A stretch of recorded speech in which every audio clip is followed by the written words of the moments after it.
Hi, this is David Odell with Odell Complete Concrete. Today what we're going to be doing here is a little foundation for a sunroom. Basically what that is a little enclosed patio. It's aluminum, it's got a lot of windows on the sides, and it'll double as a just an enclosed patio area. It'll come right off of this back slider door, and that'll be the entrance from the house to this new building. And there'll be also a couple doors on the outside as well.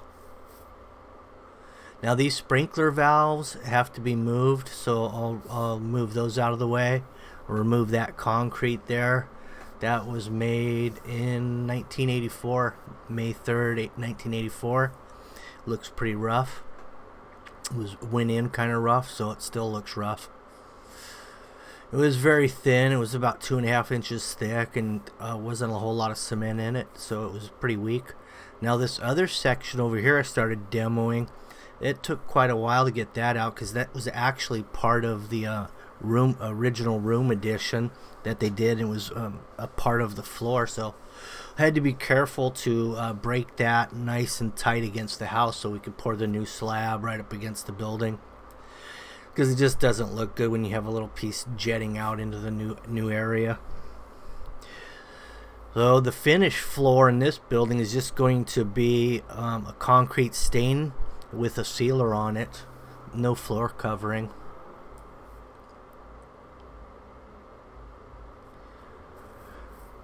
And this concrete over here, that little stoop outside the slider window, that was about 5 to 6 inches deep, so that made a big difference as well.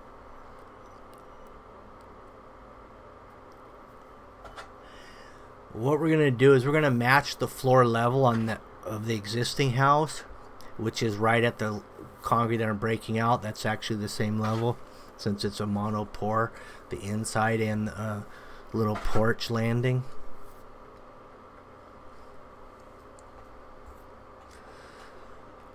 Now you could saw cut along that door there, but your saw is only going to get so close anyway, and you're going to end up having to chip it to get it to all the way to the patio window. So we just skipped the cutting and just went ahead and chipped it out with the jackhammer.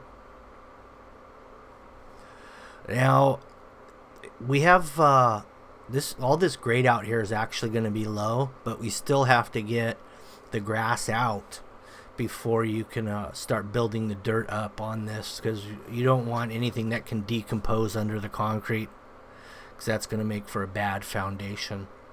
So we're going to scrape the grass out for starters. Then what we're going to do, and we have a little drawing from the place that's going to install the sunroom. They're showing anything from a 4-inch to 6-inch slab with some rebar in there. So what we're going to do actually is we're going to do a 4-inch slab, and then we're going to go ahead and beef up the entire edge where the actual building sits down on. And that's going to end up being about an 8-inch by 8-inch thickened edge all the way around.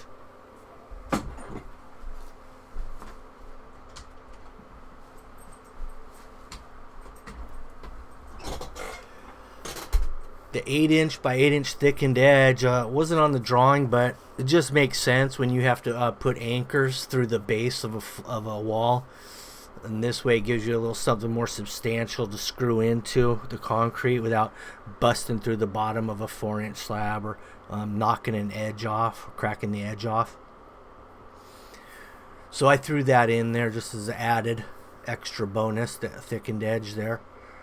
And what we'll do with that dirt, which worked out really nice because this whole grade was kind of low, that thickened edge, that dirt, instead of removing it and disposing of it, we're just going to throw it into the middle and build up the center so we get about the right elevation here. So right now I have the laser level set up, and I'm checking the grade. I just established the floor level first of all, and then I adjusted the receiver 4 inches to allow for the depth of the concrete in the middle. And then we've determined that yes, it is low in most areas here. There's only one area that was right, and that's that right side. That was a little high there. Everything else was low, so we're going to skim it down in the right corner there, push that to the low areas, and then all the footing dirt will go into the middle. We'll spread that out compact. It was a plate compactor. Also, since this is an enclosed room, we're going to throw a vapor barrier down on this. We're going to use a 6mm Visqueen, and we're going to lay that right on the dirt. And then we're going to tie our rebar grid on top of that. So here's the pipe. We've got copper pipe in here. I'm going to just solder everything in. And since this hose bib here is going to be on the inside of the room now, which is going to come in handy for maybe a future sink, or I don't know, something. He'll need a drain if he does a sink, but he will have water right there in the inside of the building, because that hose bib's staying on there. He can always cap it off, but for right now we've got to get water to the outside of this building, for a future hose bib. That hose bib could be turned straight out the wall. What we're going to do is we're going to get rid of that drop down that was initially for the sprinkler valves. We're going to dispose of the sprinkler valves, but we still have that T there and that 90 going down, so I'll throw a little valve on there, and then I'll continue it down. I'll go underground and out, and then I'll pop it back up about 5 feet away from the building.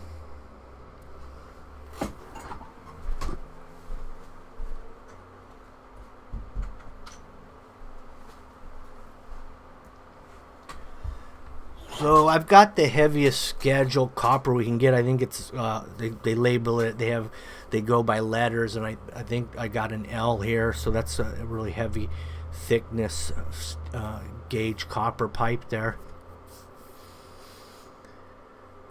And we're gonna solder all the fittings. I'm just lining up. I'm dry fitting everything together before I even put the flux on there. Also, on all the fittings, I'm going to sand them all. I sand the inside of the couplings or whatever they may be, but everything's got to be sanded and clean before you apply the flux and then put everything together and start soldering. That's the key to getting a good solder, is everything being really clean.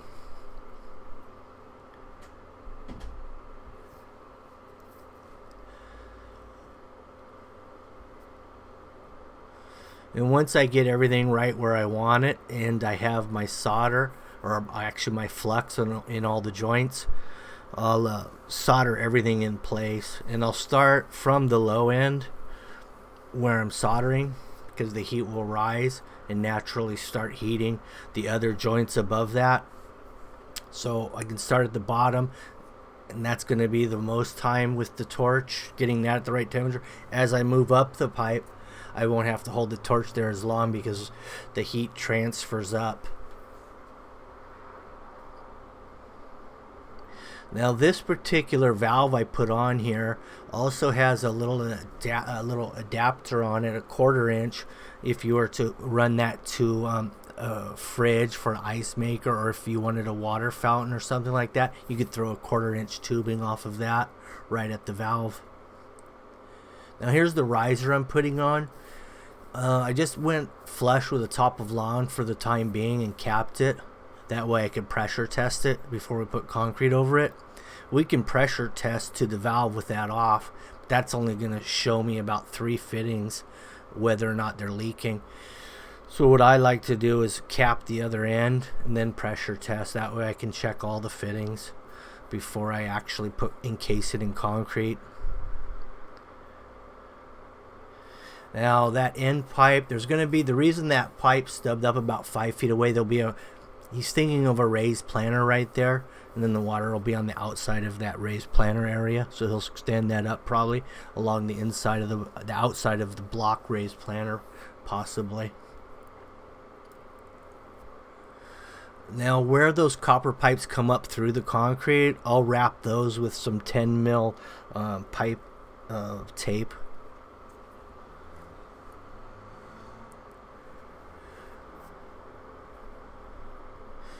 So here we are establishing the grade, and the forms are going in. In order to get a really nice grade before you pour, you have to have your forms in. That way you can pull strings across and check your grades real carefully when you're grading.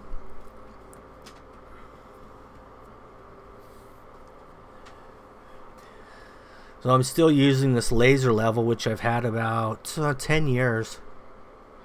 It's about a 10-year unit, and it's a Burger. I'm getting a new one actually. I'm getting the new one I'll have is gonna be a Johnson. I think this one's already did its time. I don't really want to rely on this one after 10 years of use. Although you can have them recalibrated, but the way everything's kind of made, everything's kind of disposable. It actually probably costs me more to get it calibrated than it would to buy a new one. So you just toss them.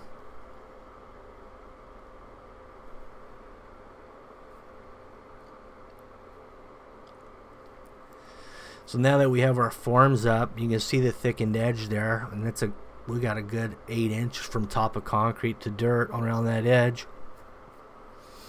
And unfortunately, the grass is so much lower than the bottom of that 2x4.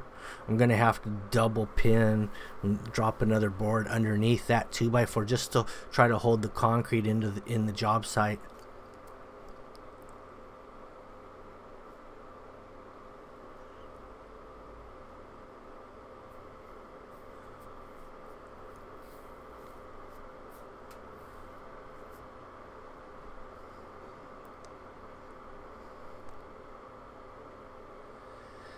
So all my scrap lumber that I have laying around, I'll just use that for the underpin. And when I do the underpinning, I want the end of those 2x4s on the bottom to actually be on a stake or within a foot of a stake. Otherwise, the weight of the concrete is going to shift it at the bottom. Probably move that bottom form around if you don't have a stake near the ends.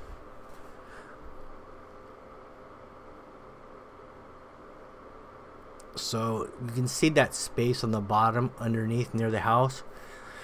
The reason I did that is because the way that board was already scrap cut, and rather than cutting it to fit my stake layout, I just positioned the wood and left a gap there. And that little gap, I'll just cut that off with a shovel, whatever runs out of there.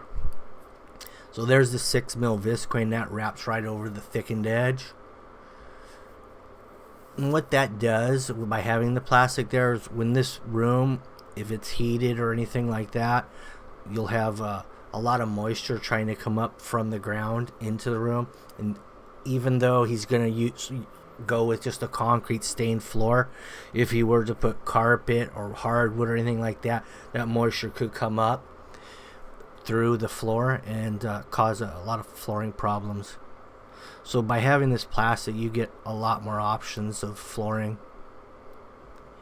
This particular mix here that I use is a 3000 psi, and also I put a 1% polar set, which is an accelerator to dry the concrete a little bit faster. Because we're in some kind of wet weather, we got chances of rain here and there. And it's that time of year where you got to think about trying to beat the rain, so you add a few things here and there to get it hard quick.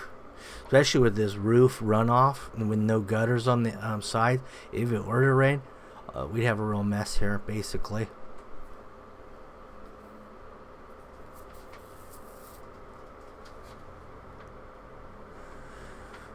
So what we're doing here, this actual size of this slab is actually 6 inches overbuild on all sides of the actual prefab building they're going to be doing.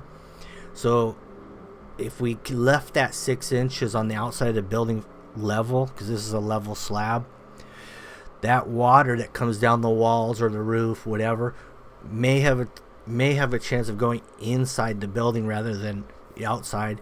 That's one of the problems with overbuilding the actual foundation slab. So in this case, at 6 inches over, we're going to actually cut a nice steep angle on the concrete 6 inches in. So basically what I've done, I rotted everything flat and level, even though we're 6 inches over on the building. Then I'll let it get nice and stiff. So I'm going to cut a 1/2 inch for 6 inches wide down. So that gives us a nice taper for water runoff. You could put some flashing and bend it over. You could put it up and under the wall and then drop it down the side also. But this is a lot less money doing it like this. The water will actually come down the wall and run away very quickly. and not have a chance to go inside the building.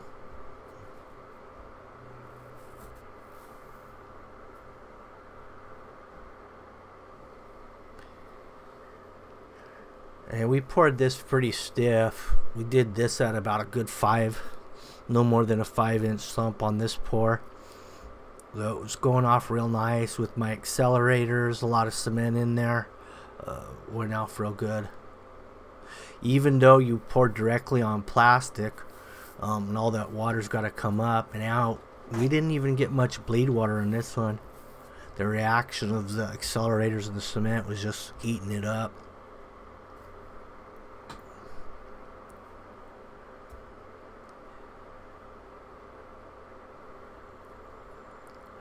Calcium chloride is another additive that was really widely used back 20 years ago. I mean, before they even were using polar sets and these other types of accelerators that they have now. The problem they found with the calcium chloride is that it actually degrades the concrete strength, and also it's actually a corrosive to if you have steel reinforcement in there. So now it's more common practice to use like a polar set and not a calcium chloride. Although I like the calcium chloride better, it seems to work better with a lot less product in the concrete. But if you got steel in there, then you can't use it.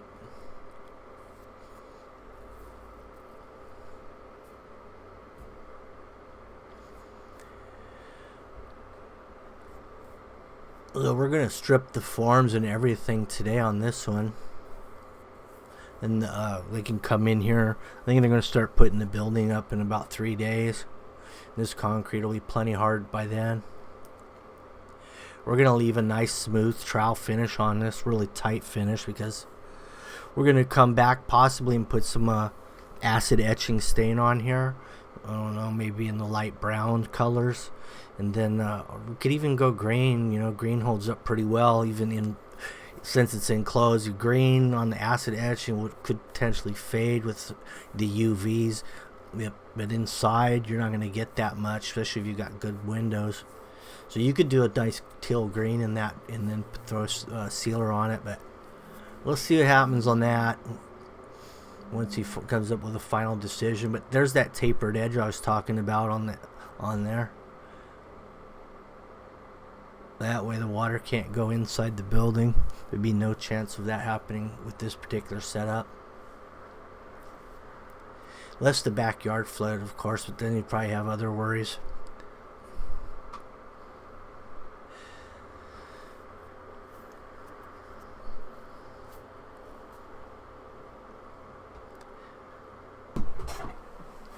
Well, thank you for watching the video. And if you like it, subscribe. If you want to keep seeing the newest videos as I roll them out, hit the little bell, and that'll notify you when I upload a new video. Have a good day.